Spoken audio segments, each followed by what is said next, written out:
পাক্কি বিরিয়ানি রান্নায় একদম সহজ একটা রেসিপি শেয়ার করছি। যাদের কাছে কাচ্চিটা ঝামেলা মনে হয় চাইলে এটা রান্না করে দেখতে পারেন। এটা খেতে অনেক মজাদার। বাসার উপকরণ দিয়ে এত মজার কাচ্চি বিরিয়ানি আসলে ভাবাই যায় না। তো আর কথা নয়, ভিডিওটি শুরু করা যাক। সুপ্রিয় দর্শক, আসসালামু আলাইকুম। আজকের রেসিপিতে স্বাগতম জানাচ্ছি। আজকের ভিডিওটি যে যেখান থেকে দেখছেন অসংখ্য ধন্যবাদ সবাইকে। এই তো আলুগুলো ছোট ছোট করে কেটে নিয়ে লবণ আর কিছু অরেঞ্জ কালার দিয়ে মেখে রাখলাম। তারপরে এখানে আমি গরুর মাংসটা নিয়েছি, ছোট ছোট করে টুকরো করে নিয়েছি। অনেক সময় ছোট টুকরো করে নিলে কিন্তু মাংসটা খুব সুন্দরভাবে সিদ্ধ হয়। এখন আমি এখানে নিয়েছি 800 গ্রামের মতো। এখানে টক দই দিয়ে আর পরিমাণ মতো লবণ দিয়ে মেখে রেখে দিলাম। তারপরে এখানে আমি 500 গ্রাম চাল নিয়েছি। চালটা আমি আগে থেকে ভিজিয়ে রেখেছিলাম প্রায় আধ ঘন্টার মতো, প্রায় 20 থেকে 30 মিনিটের মতো ভিজিয়ে রাখলে কিন্তু একদম ঝরঝরা হয়। তারপর চুলায় একটি প্যান বসে পর্যাপ্ত পরিমাণ পানি দিয়ে পানিটাকে ফুটিয়ে নিয়েছি। তারপরে সামান্য একটু লবণ দিয়ে এই তো বাসমতি চালটা দিয়ে দিলাম। বাসমতি চালটা আমি 500 গ্রামের মতো নিয়েছি। এটা ভিজিয়ে রাখার পরে একদম খুব সুন্দর ঝরঝরা হয়েছে। এখন আমি এটাকে হালকা সিদ্ধ করে নেব 80%-এর মতো।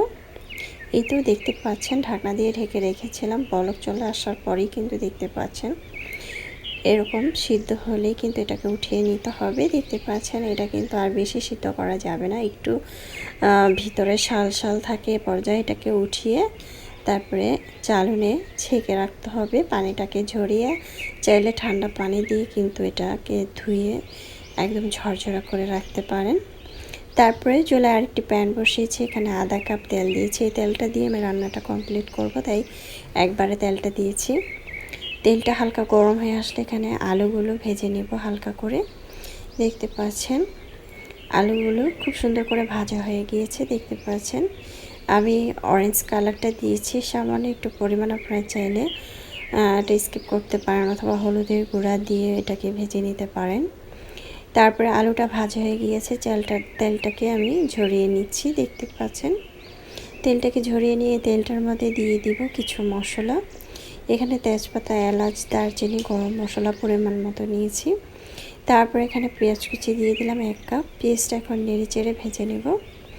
পেঁয়াজটা খুব সুন্দর করে ভেজে নিচ্ছি। দেখতে পাচ্ছেন পেঁয়াজের যাতে কাঁচা গন্ধটা না আসে। এই তো হালকা ব্রাউন কালার হয়ে আসলে এখানে 1 টেবিল চামচ রসুন বাটা, 1 টেবিল চামচ আদা বাটা দিয়ে দিলাম। দিয়ে একটু ভেজে নেব যাতে আদা রসুনের গন্ধটা না আসে খুব সুন্দর করে। এই তো ভেজে নিয়েছি। কালারটা যখন এরকম হবে তখন দিয়ে দিচ্ছি কিছু গুঁড়া মশলা, মরিচের গুঁড়া আর ধনিয়ার গুঁড়া আর হলুদের গুঁড়া। মরিচের গুঁড়া 1 টেবিল চামচ দিয়েছি, ধনিয়ার গুঁড়া 1 টেবিল চামচ আর হলুদের গুঁড়া 1/2 টেবিল চামচ দিয়ে দিলাম। বাসায় আমি বিরিয়ানির মশলাটা তৈরি করে নিয়েছি, সেই বাসার মশলাটা আমি দিয়ে দিলাম। এখানে ছিল দারচিনি, এলাচ, গরম মশলা, তেজপাতা, জয়ত্রী, জয়ফল, গোলমরিচ একসাথে করে আমি এটাকে ব্লেন্ড করে নিয়েছি একটু হালকা ভেজে। এই তো আমি ঢাকনা দিয়ে ঢেকে রেখেছিলাম 10 মিনিটের মতো। 10 মিনিট পর চলে আসলাম। তারপরে একটু নেড়ে চেড়ে দিচ্ছি। এখন আমি আবারও ঢাকনা দিয়ে ঢেকে রাখবো মাংসটা সিদ্ধ হওয়ার আগ পর্যন্ত। মাংসটা খুব সুন্দরভাবে সিদ্ধ হয়ে গিয়েছে। এ পর্যায়ে আমি এখানে দিয়ে দিচ্ছি আলুটা দিয়েও আমি 10 মিনিটের মতো সিদ্ধ করে নিব ঢাকনা দিয়ে ঢেকে। আর যে স্পেশাল মশলাটা তৈরি করে নিয়েছি, জয়ত্রী, জয়ফল, দারচিনি, এলাচ, তেজপাতা, এগুলো একসাথে করে হালকা ভেজে আমি কিন্তু এটা ব্লেন্ডারে গুঁড়া করে নিয়েছি। এই মশলাটা আমাদের বাসায় কিন্তু সবসময় থেকে যায়। চাইলে কিন্তু এই মশলাটা আমরা বাসায় তৈরি করে এত মজার রান্না তৈরি করে খেতে পারি। এটা খেতে অসম্ভব মজার হয়েছিল। 10 মিনিট পর চলে আসলাম, একটু নেড়ে চেড়ে দিচ্ছি। মাংসটা খুব সুন্দরভাবে সিদ্ধ হয়ে গিয়েছে। পর্যায়ে আমি যে চালটা, বাসমতি চালটা সিদ্ধ করে নিয়েছি 80%, সেটাকে দিয়ে দিচ্ছি। দেখতে পাচ্ছেন কতটা ঝরঝরা, এটা কিন্তু ভিজা ভিজা নাই।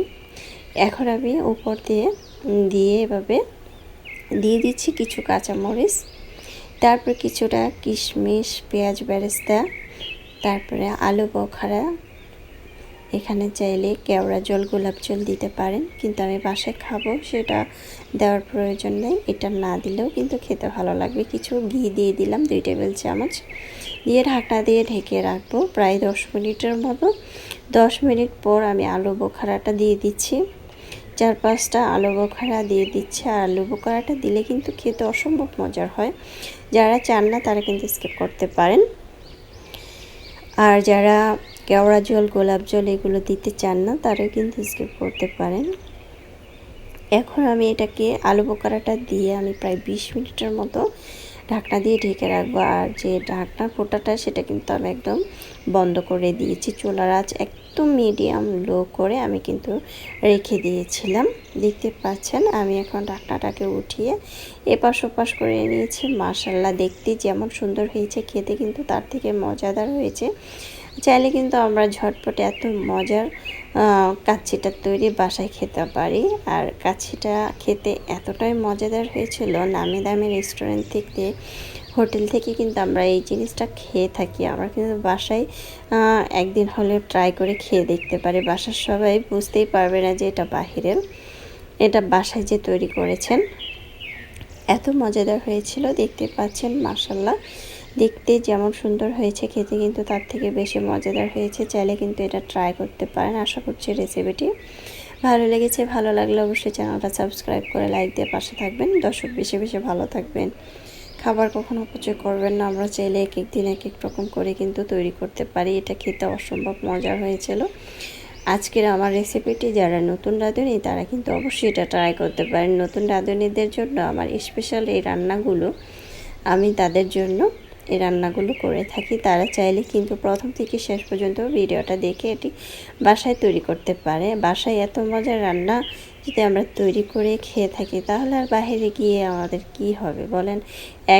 একবার দুইবার আমরা কিন্তু বাসায় এই মজাদার খাবারগুলো তৈরি করে খেতে পারি। এটা খেতে অনেক মজাদার হয়েছিল। আর যাদেরকে খাওয়াবেন তারা তো অনেক প্রশংসা করবে। আলুটা নরম তুলতুলে হয়ে গিয়েছে, মাংসটা যেমন তুলতুলে হয়ে গিয়েছে। এখন তো পরিবেশনের পালা। গরম গরম পরিবেশন করে খেয়ে নিচ্ছি কাচ্চি বিরিয়ানি আর পাক্কি বিরিয়ানি, যাই হোক না বলেন, যাই বলেন না কেন ভীষণ মজাদার। আল্লাহ।